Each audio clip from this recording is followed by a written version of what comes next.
Welcome to the Genius Factory. Enjoy the video. You're starting by getting both devices ready.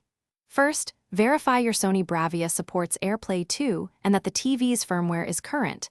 This matters because older firmware may lack features. Next, connect the TV and your iPhone or iPad to the same Wi-Fi network.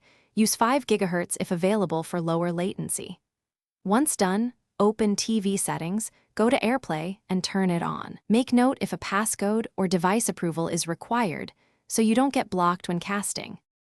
Next, initiate the actual connection from your Apple device.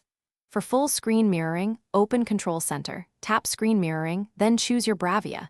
This mirrors everything including gestures. For single videos or music, play the media, tap the AirPlay icon inside the app, and select the TV. This uses native playback and preserves quality. If the TV asks for a passcode or confirmation, enter it on your iPhone or accept on the TV. Make sure both devices stay on the same network while streaming. Finally, optimize playback and handle common issues so your session stays smooth.